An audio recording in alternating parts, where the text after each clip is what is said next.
Welcome back to clean news MP. चलिए देखते हैं मध्य प्रदेश की 25 फटाफट बड़ी खबरों को। इससे पहले आप न्यूज को कहां से देख रहे हैं हमें कमेंट में जरूर बताएं।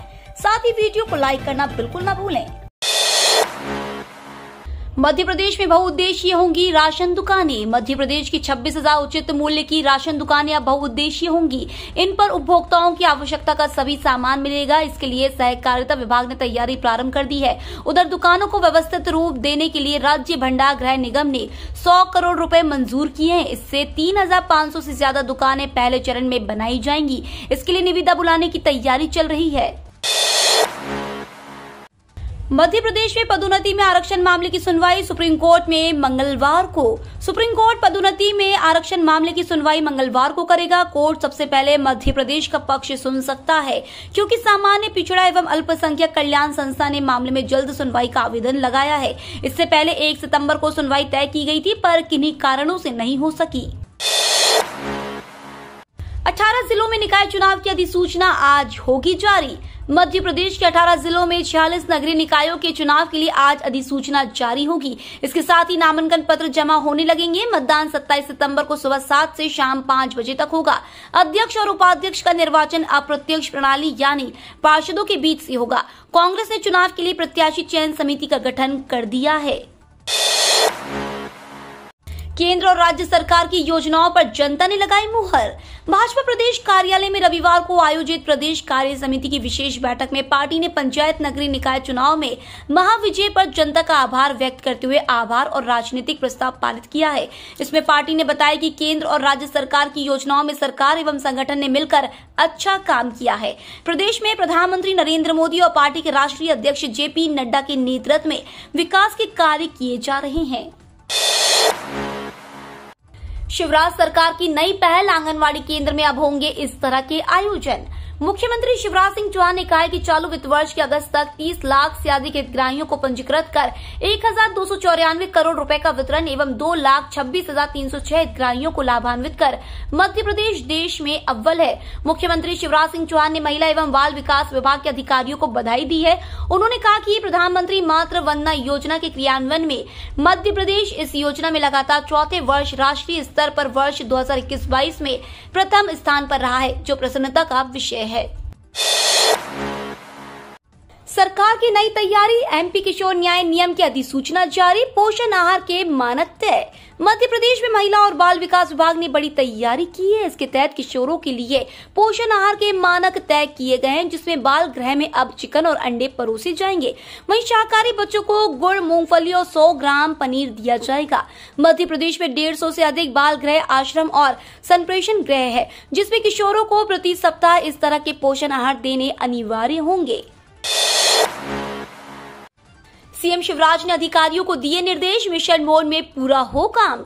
मध्य प्रदेश के मुख्यमंत्री शिवराज सिंह चौहान ने अधिकारियों को निर्देश दिए हैं। दरअसल मिशन मोड में सभी विभागों की कार्य समीक्षा करते हुए सीएम शिवराज द्वारा विकास हित में बड़े आदेश और निर्देश दिए जा रहे हैं। इसी बीच एक जिला एक उत्पाद योजना के तहत उड़ाने की फसल और उत्पादों की ब्रांडिंग और मार्केटिंग की गतिविधि मिशन मोड में की जाएगी। इसके लिए सरकार ने कड़े निर्देश दिए। साथ ही प्रदेश में 364 खाद्य प्रसंस्करण इकाई स्थापित की गई है। शिवराज सरकार का नया फैसला, फेल नहीं होंगे ट्रांसफार्मर। बिजली चोरी पर अब ऐसे लगेगी लगाम। ट्रांसफार्मर फेल होने के बाद बिजली जाने की शिकायतों से बचने और अनधिकृत बिजली उपयोग यानी बिजली चोरी जैसे समस्याओं पर लगाम लगाने के लिए बिजली कंपनी ने स्थायी समाधान निकाला है। बिजली कंपनी अब प्रदेश में ऐसे ट्रांसफार्मर लगाएगी जो ट्रांसफार्मर का निर्धारित लोड बढ़ते ही कट हो जाएगा और उस क्षेत्र की बिजली सप्लाई बंद हो जाएगी। बाल प्रतिभाओं के शिल्पकार को 34 साल बाद मिलेगा राजकीय शिक्षक सम्मान। अपनी शिक्षा के शिल्प से उत्कृष्ट विद्यालय में बाल प्रतिभाओं को तराशकर अव्वल दर्जा दिलाने वाले व्याख्याता और शिवाजी नगर स्थित शासकीय सुभाष उत्कृष्ट उच्चतर माध्यमिक विद्यालय के प्राचार्य सुधाकर पराशर को इस वर्ष राज्य स्तरीय शिक्षक पुरस्कार से नवाजा जाएगा। विद्यालय को उत्कृष्ट बनाए रखने के उनके जुनून का अंदाजा इसी बात से लगाया जा सकता है कि स्कूल प्राचार्य होने के बाद भी वह रोजाना एक क्लास में खुद पढ़ाने जाते हैं। व्यावसायिक पाठ्यक्रमों के लिए होड़, कला संकाय में कमजोर रही भीड़। रानी दुर्गावती विश्वविद्यालय में प्रवेश की प्रक्रिया में विराम लग चुका है। विभागों में प्रवेश की स्थिति पिछले कुछ सालों की तुलना में बेहतर रही है। इस बार व्यावसायिक पाठ्यक्रमों में दाखिले की होड़ लगी रही। वहीं कला संकाय से जुड़े पाठ्यक्रमों को लेकर विद्यार्थियों की बेरुखी साफ नजर आई। प्रवेश की लंबी प्रक्रिया चलने के बावजूद विश्वविद्यालय के कुछ विभाग विद्यार्थियों को प्रवेश दिलाने में नाकाम रहे। भोपाल और इंदौर में रुक रुक कर वर्षा होने की संभावना। दक्षिणी छत्तीसगढ़ एवं उसके आसपास हवा के ऊपरी भाग में एक चक्रवात बन गया है। इसके अलावा दक्षिण पूर्वी मध्य प्रदेश से लेकर तमिलनाडु तक एक ट्रफ लाइन बनी हुई है। मौसम वैज्ञानिकों के मुताबिक इन दो मौसम प्रणालियों के असर से आज से पूर्वी मध्य प्रदेश के रीवा, शहडोल, जबलपुर एवं सागर संभागों के जिलों में झमाझम वर्षा का दौर शुरू होने के आसार हैं। भाजपा के वरिष्ठ नेता जयभान सिंह पवैया ने उठाई मदरसों के सर्वे की मांग। उत्तर प्रदेश में गैर मान्यता प्राप्त मदरसों का सर्वे कराए जाने के मुद्दे पर भाजपा के वरिष्ठ नेता और महाराष्ट्र के सह प्रभारी जयभान सिंह पवैया ने कहा कि जब स्कूलों का सर्वे हो सकता है तो फिर मदरसों का क्यों नहीं, इसमें कोई समस्या नहीं होनी चाहिए। वैसे भी यह राज्य सरकार का अधिकार है। पवैया प्रदेश भाजपा के कोर ग्रुप की बैठक में भाग लेने के लिए भोपाल आए थे। लगातार वर्षा से मालवा निमाड़ अंचल में सोयाबीन फसल की सेहत बिगड़ी। अंचल में लगातार हुई वर्षा से सोयाबीन फसल की सेहत बिगड़ गई है। प्रशासन नुकसानी का कहीं सर्वे करा रहा है और कहीं नहीं। खंडवा में अफलन की स्थिति के चलते किसानों ने खड़ी फसल पर रोटावेटर चलाना शुरू कर दिया है। खंडवा और पंधाना ब्लॉक के गांवों में सोयाबीन में अफलन की स्थिति बनी है। बिलासपुर रेलवे में 75 फीट पुतले का होगा दहन। कोरोना महामारी के 2 साल बाद दक्षिण पूर्व मध्य railway north east institute football मैदान में इस साल दशहरा उत्सव मनेगा। खास बात यह है कि इस साल रावण के पुतले का कद और ऊंचा होगा। हिंदुस्तानी सेवा समाज ने प्रतिवर्ष की भांति इस वर्ष भी बैठकर श्री राम लीला एवं दशहरा उत्सव मनाने का निर्णय लिया है। कांग्रेस की हल्ला बोल रैली में राज बब्बर ने की पीएम जन धन योजना की तारीफ। जब कांग्रेस ने रविवार को महंगाई, बेरोजगारी और रसोई गैस की कीमतों में बढ़ोतरी के खिलाफ रैली की तो कांग्रेस के पूर्व सांसद राज बब्बर ने प्रधानमंत्री जन धन योजना की प्रशंसा की, जबकि मनीष तिवारी विदेश दौरे पर होने के कारण रैली में शामिल नहीं हुए। राज बब्बर ने एक ट्वीट में कहा, पीएम जन धन योजना को 8 साल पूरे हो गए। लोगों को सीधे पैसा मिल रहा है और यह एक क्रांति है। उनमें से आधी महिलाएं हैं। कार्यक्रम की शुरुआत मनमोहन सिंह ने की थी, लेकिन वर्तमान सरकार ने इसे लागू किया है। एक बेहतर तरीका है। एक शिक्षक ने शिक्षा की मशाल से रोशन कर दिया भीलों का जीवन। राष्ट्रपति पुरस्कार प्राप्त शिक्षक नीरज सक्सेना ने जंगल में जीवन यापन करने वाले भीलों को अशिक्षा के अंधेरे से निकालकर शिक्षा के जरिए विकास की मुख्य धारा से जोड़ने का काम किया है।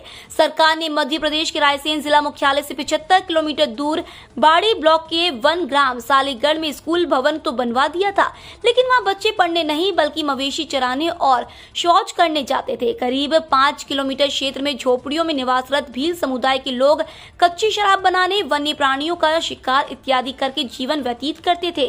सड़क नहीं होने के कारण बीमार होने अथवा साप्ताहिक हाट बाजार करने के लिए 15 किलोमीटर दूर कस्बा सुल्तानपुर पैदल पहुंचते थे। महिला कर्मचारियों को मिलेगा 60 दिन का विशेष अवकाश। केंद्र की मोदी सरकार ने महिला कर्मचारियों को बड़ी राहत दी है। दरअसल महिला कर्मचारियों को अब 60 दिन विशेष मातृत्व अवकाश की अनुमति दी जाएगी। केंद्र द्वारा इसके लिए आदेश जारी कर दिए गए हैं। हालांकि इसके लिए कुछ महत्वपूर्ण शर्तों का पालन अनिवार्य होगा। डीओपीटी की तरफ से जारी आदेश में कहा गया है कि जन्म के तुरंत बाद यदि बच्चे की मृत्यु हो जाती है तो संभावित भावनात्मक आघात को देखते हुए महिला कर्मचारियों को 60 दिवस के विशेष मातृत्व अवकाश प्रदान किए जाएंगे। इस अवस्था में मिलेगा पीएम फसल बीमा योजना का लाभ। यदि भूस्खलन, ओलावृष्टि, बादल फटने, प्राकृतिक आग और बाढ़ के कारण खड़ी फसलें क्षतिग्रस्त हो जाती है, इसके बाद आप फसल बीमा के लिए क्लेम कर सकते हैं। फसल कटने के बाद चक्रवात, बेमौसम बारिश, चक्रवाती बारिश और ओलावृष्टि से फसल खराब होने पर भी बीमा मिलता है। इन दोनों स्थितियों में किसानों को 72 घंटे के भीतर जानकारी देनी होगी। सीएम शिवराज ने शिक्षकों को झुककर प्रणाम किया। बोले, आप कर्मचारी नहीं बच्चों का भविष्य गढ़ने वाले हैं। प्रदेश के 15,000 के करीब शिक्षक प्रशिक्षण कार्यक्रम के लिए दशहरा भेल मैदान में एकत्रित हुए। इस अवसर पर मुख्यमंत्री शिवराज सिंह चौहान ने सभी शिक्षकों को झुककर प्रणाम किया। सीएम बोले कि आपको गुरु होने के नाते प्रणाम किया। आप कर्मचारी नहीं, आप देश के बच्चों का भविष्य गढ़ने वाले हैं। सीएम ने कहा कि आप ही देश का भविष्य गढ़ेंगे, आप नौकर नहीं निर्माता हैं। जबलपुर में बनेगा मैंगो बम, टैंक की चादर भेद कर उड़ा देता है परखच्चे। इंडो रशियन टेक्नोलॉजी पर आधारित मैंगो प्रोजेक्ट के विध्वंसकारी बमों का जल्द उत्पादन फिर गति पकड़ेगा। इस प्रोजेक्ट के 125 mm बम किसी भी मजबूत टैंक के पल भर में परखच्चे उड़ाने में सक्षम है। इसके लिए जो अनिवार्य आवश्यकता रही उनको 1-2 महीने में पूरा कर लिए जाने की उम्मीद जताई जा रही है। पितृपक्ष पर गया जाने के लिए जबलपुर से मिलेगी स्पेशल ट्रेन। इस माह शुरू हो रहे पितृपक्ष पर गया जाने के लिए जबलपुर से स्पेशल ट्रेन 11 सितंबर से चलाई जा रही है।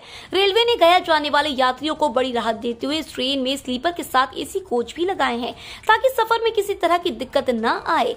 जबलपुर गया जबलपुर के मध्य पितृपक्ष स्पेशल ट्रेन चलाने का निर्णय किया गया है। पितृपक्ष स्पेशल ट्रेन को जबलपुर से गया के मध्य 3 ट्रिप और गया से जबलपुर के मध्य 4 ट्रिप के लिए चलाया जा रहा है। डेंगू की जांच कराने वालों में 10 से 15% मिल रहे संक्रमित। डेंगू की जांच कराने वालों में से 10 से 15% इस बीमारी से संक्रमित रहे हैं। इसकी बड़ी वजह यह है कि सिर्फ उन्हीं मरीजों के सैंपल जांच के लिए भेजे जा रहे हैं जिन्हें डेंगू निकलने की आशंका बहुत ज्यादा रहती है। इस साल जुलाई में 214 सैंपलों की जांच में 26 मरीज मिले हैं। इसी तरह से अगस्त में 240 सैंपलों की जाँच की गई, इसमें 27 पॉजिटिव आए, यानी संक्रमण दर 11% रही। एयरपोर्ट विवाद पर बोले सिंधिया, हकीकत जांच के बाद आएगी सामने। देवघर एयरपोर्ट पर एयर ट्रैफिक कंट्रोल अधिकारियों से जबरन अनुमति लेने का मामला तूल पकड़ चुका है। केंद्रीय नागरिक उड्डयन मंत्री ज्योतिरादित्य सिंधिया ने भी इस पर प्रतिक्रिया दी है। इस मामले में भाजपा सांसद निशिकांत दुबे और मनोज तिवारी समेत 9 लोगों पर केस दर्ज किया गया है। अब केंद्रीय मंत्री विमानन मंत्री ने पूरे मसले पर कहा है कि देवघर एयरपोर्ट विवाद की जाँच के बाद सच सामने आएगा। सरकार का बड़ा फैसला, ई व्हीकल से जुड़ा ये नियम बदलेगा। ई व्हीकल में आग लगने की घटनाओं के बाद सड़क परिवहन मंत्रालय ने बैटरी सेफ्टी स्टैंडर्ड में अतिरिक्त सुरक्षा प्रावधान को शामिल किया है। मंत्रालय से 1 अक्टूबर 2022 से इसे प्रभावी करेगा और उसके बाद सभी इलेक्ट्रिक व्हीकल में इन स्टैंडर्ड के हिसाब से बैटरी यूज की जाएगी। दिल्ली में कांग्रेस की हल्ला बोल रैली में केंद्र सरकार पर जमकर गरजे कमलनाथ। कांग्रेस के रविवार को दिल्ली में केंद्र सरकार के खिलाफ हुए प्रदर्शन में पूरे देश से कांग्रेस नेता और कार्यकर्ता पहुंचे। कांग्रेस कमेटी द्वारा बढ़ती महंगाई पर आयोजित हल्ला बोल रैली में पूर्व मुख्यमंत्री कमलनाथ भी शामिल हुए। वहीं राहुल गांधी ने भी रैली में आए कांग्रेसियों को संबोधित किया।